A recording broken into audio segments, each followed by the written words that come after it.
ओम शांति। 23 अक्टूबर 2022 के ईश्वरीय महावाक्य। पहले एक नज़र मुरली के मुख्य पॉइंट पर। बाबा ने कहा, ज्ञान है ही मुख्य दो शब्दों का, जिसको रचयिता और रचना व अलफ और बे कहते हो। जो ज्ञानी और योगी होगा उसकी धारणा श्रेष्ठ होगी। ज्ञानी है, लेकिन ज्ञानी तो आत्मा वह स्थिति नहीं है। योग लगाने वाले हैं, लेकिन योगी जीवन वाले नहीं हैं। 63 जन्मों के विस्मृति के संस्कार व कमजोरी के संस्कार ब्राह्मण जीवन में कहाँ न कहाँ मूल नेचर बन पुरुषार्थ में विघ्न डालते हैं। और फिर बाबा ने कहा, ज्ञान और योग मूल नेचर बन जाए, इसको कहा जाता है ज्ञानी जीवन, योगी जीवन वाला। ज्ञान, योग और धारणा को अपनी जीवन बना दी ऐसी आत्माओं को सहज योगी, सहज ज्ञानी, सहज धारणा मूर्त कहा जाता है।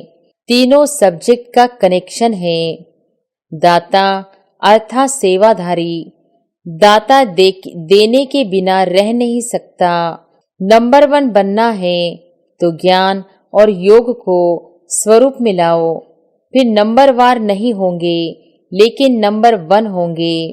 और फिर लास्ट में बाबा ने कहा, अगर बार बार किसी भी बात में स्थिति नीचे ऊपर होती है, अर्थात बार बार पुरुषार्थ में मेहनत करनी पड़ती है, इससे सिद्ध है कि ज्ञान की मूल सब्जेक्ट के 2 शब्द रचता और रचना की पढ़ाई को स्वरूप में नहीं लाया है।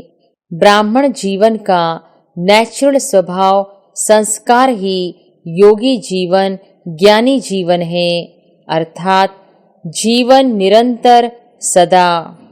चाहे किसी भी रूप में माया आए, लेकिन खुशी न जाए, ऐसे खुश रहने वाले ही सदा खुश नसीब है। और अब सुनते हैं महावाक्यों को विस्तार से। अव्यक्त बाप दादा के मधुर महावाक्य। रिवाइज डेट है 13/10/92। मुरली का सार। नंबर 1 बनना है तो ज्ञान और योग को स्वरूप में लाओ। आज सत शिक्षक अपनी श्रेष्ठ शिक्षा धारण करने वाले गॉडली स्टूडेंट को देख रहे हैं कि हर एक ईश्वरीय विद्यार्थी ने इस ईश्वरीय शिक्षा को कहाँ तक धारण किया है। पढ़ाने वाला एक है, पढ़ाई भी एक है, लेकिन पढ़ाने वाले पढ़ाई में नंबरवार है। हर रोज का पाठ मुरली द्वारा हर स्थान पर एक ही सुनते हैं, अर्थात एक ही पाठ पढ़ते हैं। मुरली अर्थात पाठ हर स्थान पर एक ही होता है। डेट का फर्क हो सकता है, लेकिन मुरली वही होती है। फिर भी नंबरवार क्यों? नंबर किस लिए होते हैं? क्योंकि इस ईश्वरीय पढ़ाई पढ़ने की विधि सिर्फ सुनना नहीं है, लेकिन हर महावाक्य स्वरूप में लाना है। तो सुनना सबका एक जैसा है, लेकिन स्वरूप बनने में नंबरवार हो जाते हैं। लक्ष्य सभी का एक ही रहता है कि मैं नंबर 1 बनूं। ऐसा लक्ष्य है ना? लक्ष्य नंबर 1 का है, लेकिन रिजल्ट में नंबरवार हो जाते हैं, क्योंकि लक्ष्य को लक्षण में लाना, इसमें लक्ष्य और लक्षण में फर्क पड़ जाता है। इस पढ़ाई में सब्जेक्ट भी ज्यादा नहीं है। 4 सब्जेक्ट को धारण करना, इसमें मुश्किल क्या है? और चारों ही सब्जेक्ट का 1-2 के साथ संबंध है। अगर एक सब्जेक्ट ज्ञान संपूर्ण विधि पूर्वक धारण कर लो, अर्थात ज्ञान के एक एक शब्द को स्वरूप मिलाओ, तो ज्ञान है ही मुख्य 2 शब्दों का, जिसको रचयिता और रचना व अलफ और बे कहते हो। रचयिता बाप की समझ आ गई, अर्थात परमात्मा परिचय संबंध स्पष्ट हो गया। और रचना अर्थात पहली रचना मैं श्रेष्ठ आत्मा हूँ, और दूसरा मुझ आत्मा का इस बेहद की रचना अर्थात बेहद के ड्रामा में सारे कल्प में क्या क्या पाठ है, यह सारा ज्ञान तो सभी को है ना। लेकिन श्रेष्ठ आत्मा स्वरूप बन हर समय श्रेष्ठ पाठ बजाना, इसमें कभी याद रहता है, कभी भूल जाते हैं। अगर इन दो शब्दों का ज्ञान है, योग भी इन दो शब्दों के आधार पर है ना। ज्ञान से योग का स्वतः ही संबंध है। जो ज्ञानी तो आत्मा है, वह योगी तो आत्मा अवश्य ही है। तो ज्ञान और योग का संबंध हुआ ना। और जो ज्ञानी और योगी होगा, उसकी धारणा श्रेष्ठ होगी या कमजोर होगी? श्रेष्ठ स्वतः होगी ना, सहज होगी ना, कि धारणा में मुश्किल होगी? जो ज्ञानी तो आत्मा, योगी तो आत्मा है, वह धारणा में कमजोर हो सकता है? नहीं। होते तो है, तो ज्ञान योग नहीं है। ज्ञानी है, लेकिन ज्ञानी तो आत्मा, वह स्थिति नहीं है। योग लगाने वाले हैं, लेकिन योगी जीवन वाले नहीं हैं। जीवन सदा होती है और जीवन नेचुरल होती है। योगी जीवन अर्थात ओरिजिनल नेचर योगी की है। 63 जन्मों के विस्मृति के संस्कार व कमजोरी के संस्कार ब्राह्मण जीवन में कहाँ कहाँ मूल नेचर बन पुरुषार्थ में विघ्न डालते हैं। कितना भी स्वयं व दूसरा अटेंशन खिंचवाता है कि यह परिवर्तन करो, वह स्वयं भी समझते हैं कि यह परिवर्तन होना चाहिए, लेकिन जानते हुए भी, चाहते हुए भी क्या कहते हो? चाहते तो नहीं है, लेकिन मेरी नेचर है यह, मेरा स्वभाव है यह। तो नेचर नेचुरल हो गई है ना। किसके बोल में व व्यवहार में, ज्ञान संपन्न व्यवहार व योगी जीवन प्रमाण व्यवहार व बोल नहीं होते हैं, तो वो क्या कहते हैं? यही बोल बोलेंगे कि मेरा नेचुरल बोल ही ऐसा है, बोलने का टोन ही ऐसा है। वह कहेंगे मेरी चाल चलन ही ऑफिशियल व गंभीर है। नाम अच्छे बोलते हैं, जोश नहीं है, लेकिन ऑफिशियल है। तो चाहते भी समझते भी नेचर नेचुरल वर्क कार्य करती रहती है, उसमें मेहनत नहीं करनी पड़ती है।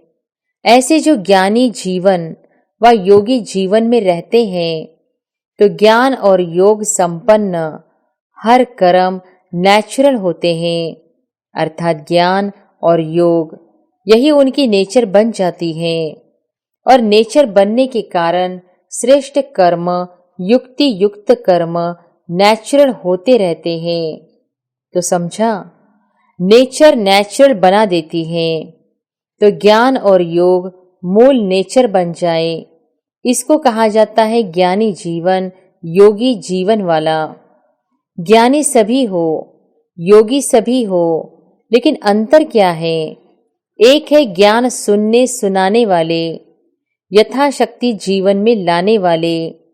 दूसरे हैं ज्ञान और योग को हर समय अपने जीवन की नेचर बनाने वाले। विद्यार्थी सभी हो, लेकिन यह अंतर होने के कारण नंबरवार बन जाते हैं। जिसकी नेचर ही ज्ञानी योगी की होगी, उसकी धारणा भी नेचुरल होगी। नेचुरल स्वभाव संस्कार ही धारणा स्वरूप होंगे। बार बार पुरुषार्थ नहीं करना पड़ेगा कि इस गुण को धारण करूं, उस गुण को धारण करूं, लेकिन पहले फाउंडेशन के समय ही ज्ञान, योग और धारणा को अपने जीवन बना दी। इसलिए यह तीनों सब्जेक्ट ऐसी आत्मा की स्वतः और स्वाभाविक अनुभूतियां बन जाती है। इसलिए ऐसी आत्माओं को सहज योगी, सहज ज्ञानी, सहज धारणा मूर्त कहा जाता है। तीनों सब्जेक्ट का कनेक्शन है। जिसके पास इतनी अनुभूतियों का खजाना संपन्न होगा, ऐसी संपन्न मूर्तियां स्वतः ही मास्टर दाता बन जाती है। दाता अर्थात सेवाधारी। दाता देने के बिना रह नहीं सकता। दातापन के संस्कार से स्वतः ही सेवा का सब्जेक्ट प्रैक्टिकल में सहज हो जाता है। तो चारों का ही सब्जेक्ट, तो चारों का ही संबंध हुआ ना। कोई कहे कि मेरे में ज्ञान तो अच्छा है, लेकिन धारणा में कमी है तो उसको ज्ञानी कहा जाएगा? ज्ञान तो दूसरों को भी देते हो ना, है तब तो देते हो। एक है समझना, दूसरा है स्वरूप मिलाना। समझने में सभी होशियार है, समझाने में भी सभी होशियार है, लेकिन नंबर 1 बनना है तो ज्ञान और योग को स्वरूप मिलाओ। फिर नंबरवार नहीं होंगे लेकिन नंबर 1 होंगे। तो सुनाया कि आज सत शिक्षक अपने चारों ओर के ईश्वरीय विद्यार्थियों को देख रहे थे। तो क्या देखा?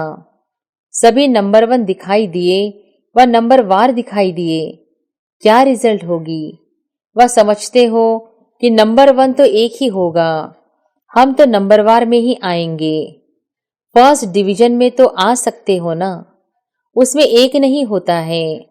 तो चेक करो, अगर बार बार किसी भी बात में स्थिति नीचे ऊपर होती है, अर्थात बार बार पुरुषार्थ में मेहनत करनी पड़ती है, इससे सिद्ध है कि ज्ञान की मूल सब्जेक्ट के 2 शब्द रचता और रचना की पढ़ाई को स्वरूप में नहीं लाया है।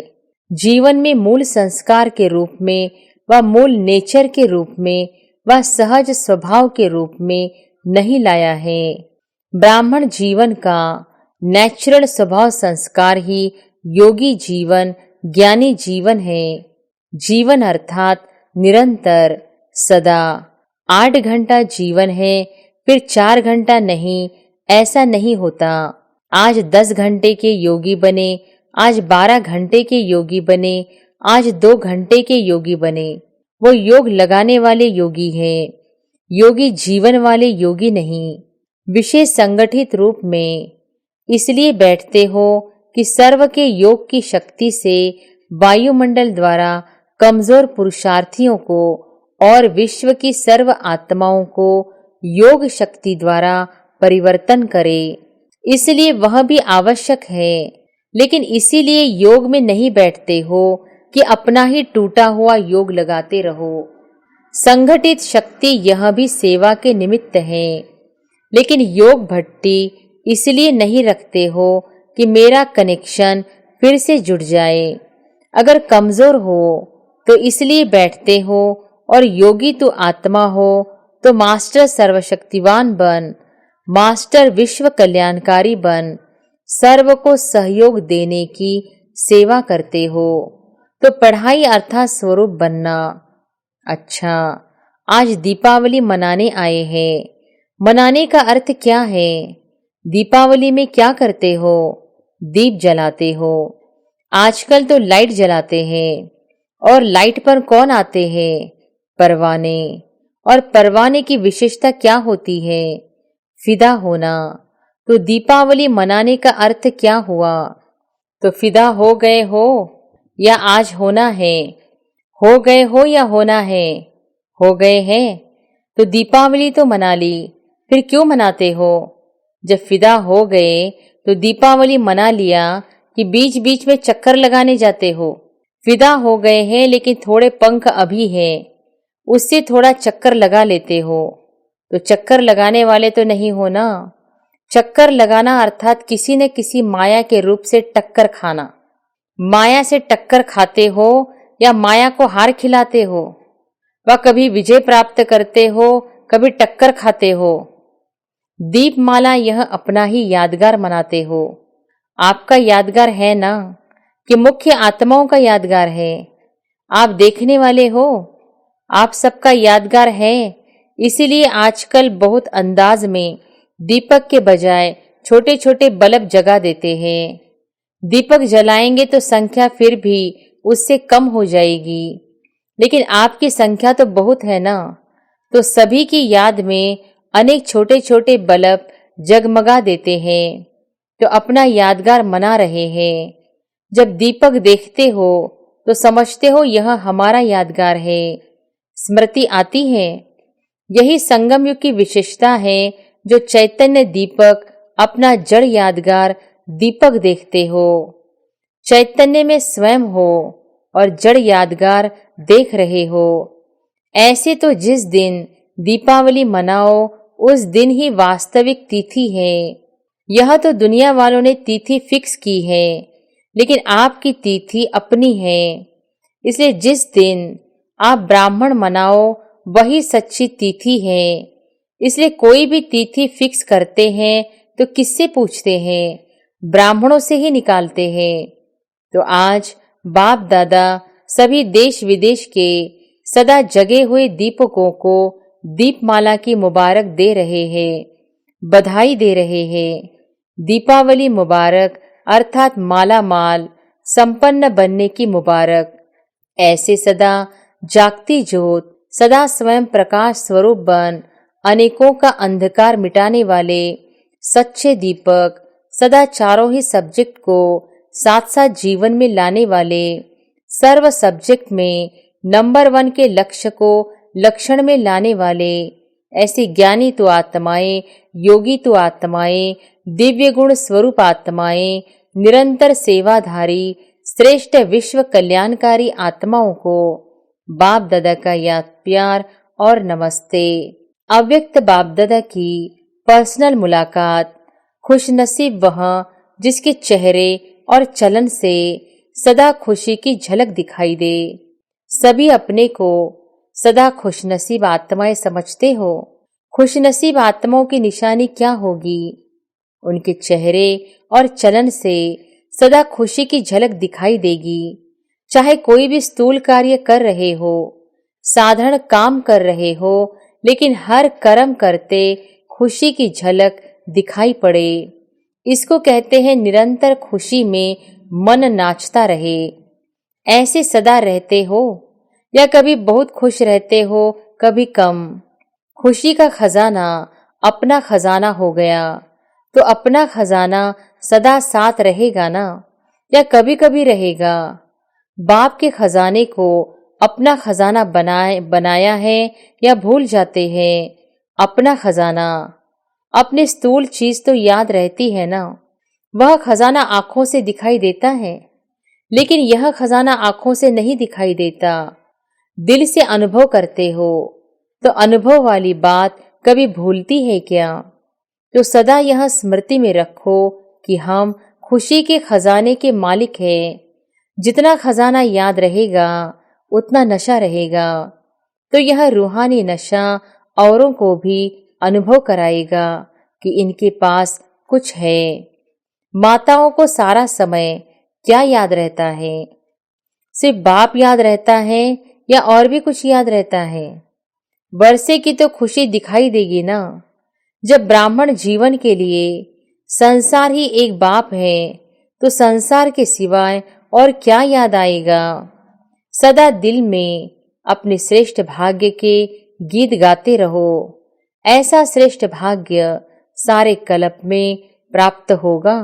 जो सारे कल्प में अभी प्राप्त होता है तो अभी की खुशी, अभी का नशा सबसे श्रेष्ठ है। तो माताओं को और कोई संबंधी याद आते हैं? कोई संबंध में नीचे ऊपर हो तो मोह जाता है। मोह सारा खत्म हो गया। जो कहते हैं कुछ भी हो जाए मेरे को मोह नहीं आएगा, वो हाथ उठाए।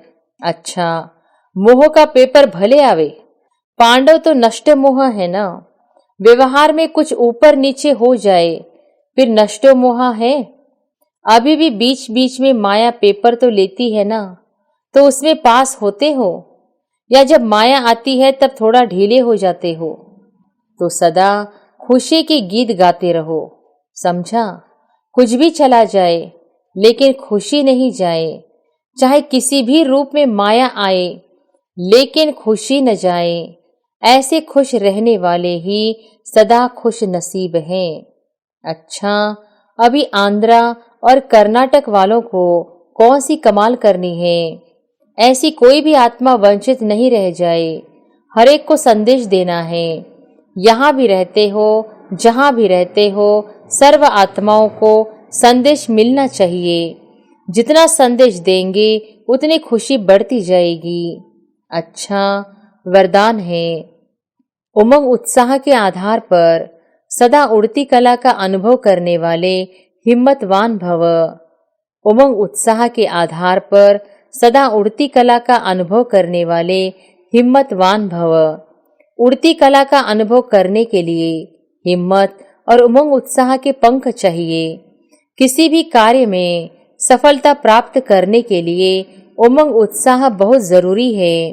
अगर उमंग उत्साह नहीं तो कार्य सफल नहीं हो सकता, क्योंकि उमंग उत्साह नहीं तो थकावट होगी और थका हुआ कभी सफल नहीं होगा।